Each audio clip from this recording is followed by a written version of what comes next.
The fluorescent lights hummed a steady tune above us, making everything feel sterile and exciting at the same time. I remember the first day of that compulsory lab course like it was yesterday.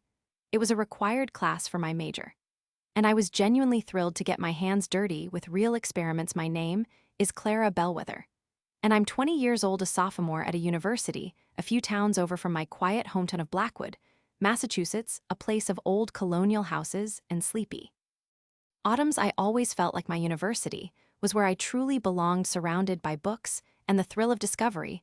I'd worked incredibly hard to get here, fueled by a desire to prove myself and make my family proud, who always taught me the value of diligence and integrity. I spent my mornings in the library, my afternoons in lectures, and my evenings reviewing notes. Every grade, every assignment, every interaction was important to me, a stepping stone to the future I dreamed of. So when the professor announced we'd be assigned lab partners for the entire semester, I felt a tiny flutter of anticipation and a touch of anxiety, hoping for someone as dedicated as I was. That's when Marcus entered my world, or at least my lab world at first.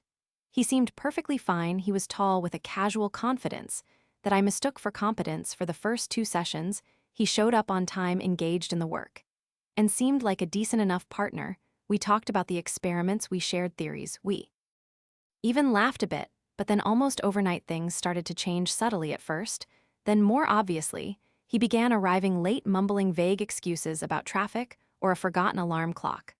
I would cover for him, explaining to the teaching assistant that he was just a little behind, but would catch up soon, trying to be understanding, thinking perhaps he had a rough week or some personal issues he was dealing with. By the 4th week, the excuses stopped altogether, and so did Marcus's regular attendance. He would simply text me an hour before our scheduled lab session, asking what we got, as in what data had I collected, what measurements had I taken, what progress had I made on the report.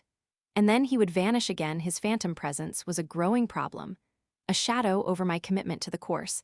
I was left to do all the work alone, from setting up the complex equipment to meticulously recording every observation to cleaning up the messy glassware. I felt a knot of dread tight my stomach each time I saw his name on the partner roster, knowing the burden would fall entirely on my shoulders. I was deeply unsatisfied with this arrangement, because it wasn't fair, and fairness was something I held very dear. Marcus wasn't just my partner, he was becoming my nemesis in the most quiet and frustrating way possible. I tried to solve the problem by being understanding and helpful at first. I really did. I would patiently explain the procedures to Marcus over text when he asked, and even send him my raw data, thinking if he just had the information, he could contribute to the write-ups. I found myself staying late after lab sessions to ensure all the work was completed, sacrificing time I needed for my other demanding courses, or even just to get some much-needed sleep. I'd pull all-nighters, poring over textbooks and refining the experimental methods, all while Marcus was nowhere to be seen during the actual hands-on work in the lab. I'd write detailed notes on everything he missed, hoping that somehow by just giving him the tools he would eventually step up and do his part. I would even gently nudge him with messages like, "Hey, just a reminder, the draft for the next report is due Friday. Let me know if you need help with your section." But those messages would go unanswered, or he would reply with a terse "got it," and then do absolutely nothing. On the write-up days, when we actually had to submit work, he would miraculously appear out of thin air, adding his name to everything I had meticulously prepared, without so much as a glance at the content. Then he would disappear again, as quickly as he arrived. It was infuriating. The problem wasn't getting solved, it was getting worse. My efforts to be accommodating were enabling his laziness and making me more and more exhausted. The stress began to take a toll. Found myself more anxious. My focus in other classes started to waver slightly, and the joy I usually found in my studies was slowly being replaced by a simmering resentment. I saw Marcus around campus, laughing with friends, seemingly without a care in the world, while I was bogged down with our lab work, doing the labor of 2 people. I remember one particularly difficult week. We were working on a complex titration experiment that required extreme precision and multiple careful measurements. Had spent hours in the lab alone that day, meticulously performing each step, making sure every drop was accounted for. By the time I finished, I was drained, my head ached, and my eyes were blurry from staring at tiny gradations on a burette. When I finally sat down to write the report, which was due the next morning, I realized that a critical piece of data seemed slightly off, I double-checked everything. But couldn't find an error. I sent a desperate text to Marcus asking if he had any notes from an earlier session or perhaps remembered something I had missed. He simply replied, "Nah, just use what you got, it'll be fine." His nonchalance felt like a slap in the face, a complete dismissal of my hard work. And the importance of accuracy, I felt a surge of pure defeat, a wave of certainty that all my efforts were futile, that my grade would suffer because of his indifference, and that I was completely alone in this battle. I was at my lowest point, feeling used, undervalued, and utterly taken advantage of. It was then that a cold clarity washed over me. I realized that being nice and covering for him wasn't helping anyone, least of all myself. I decided right then that I would protect my own integrity and my hard-earned grades without directly confronting him. And without causing any drama that could backfire on me, I started keeping a very simple running document on my computer, not aggressively, not out of anger, but methodically and precisely, almost like a scientist recording date, what was done in each session, who was physically present in the lab for that specific task. Any communications between us, everything was logged with factual accuracy, no emotion, no commentary, just the raw, undeniable truth. The day the professor announced the final grades would partly reflect individual lab participation felt like a moment of destiny. I had been preparing for this without even consciously knowing it. The professor asked each of us to submit a brief self-assessment of our contributions to the lab work throughout the semester. Marcus submitted his assessment. I can only imagine the exaggerated claims and false contributions he wrote down, probably painting himself as an active and valuable team member, completely ignoring his months of absence and apathy. But I knew my moment had arrived. I meticulously reviewed my running document, a detailed timeline of every lab session, every experiment, every measurement, every draft, and every interaction. I had logged it all with unwavering precision.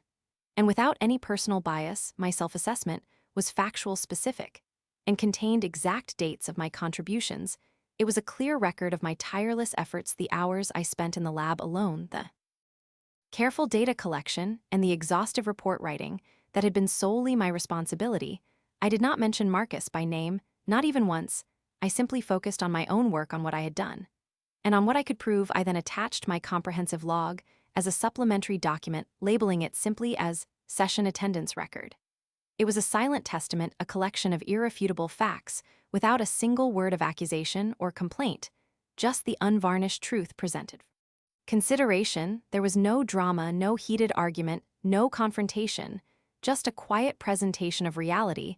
I remember the weight of the moment as I clicked submit, a mix of apprehension and a strange sense of calm. I had done everything I could do, the rest was up to the professor. 2 days later, an email from my professor landed in my inbox. It simply asked if I was available to discuss the lab assessment, which instantly sent a shiver down my spine. But it was quickly replaced by a quiet sense of triumph.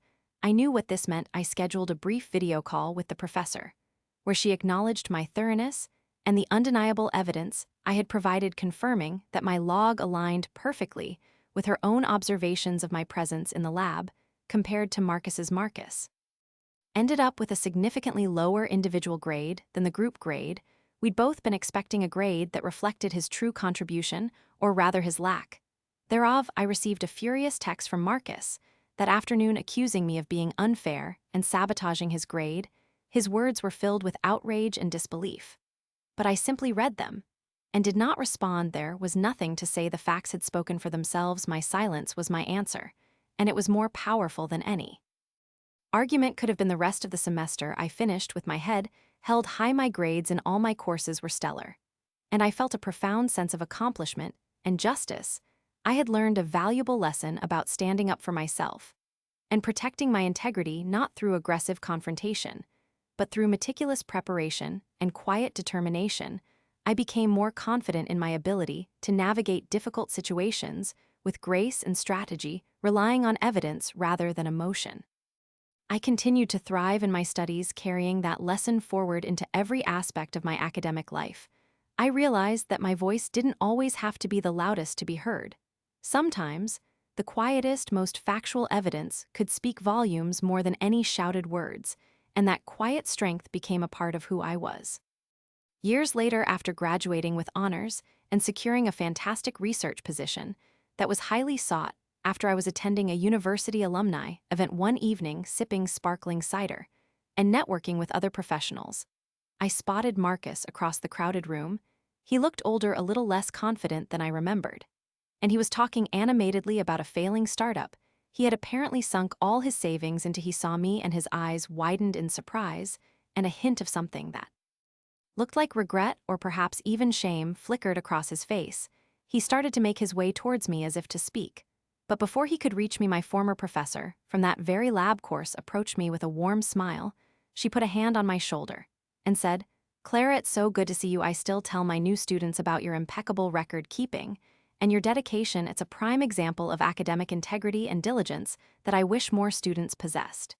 She winked at me just slightly, then turned to greet someone else, leaving me with a knowing smile. Marcus had stopped dead in his tracks, just a few feet away. Having heard every single word of her praise, his face was a mixture of disbelief and profound understanding. He just stood there frozen in place, as if he had just realized the true and lasting consequences of his past actions. I simply offered him a polite but distant nod, turned, and walked away, the hum of conversation and laughter filling the space between us as I melted back into the crowd, leaving him standing alone in the echoes of his own choices.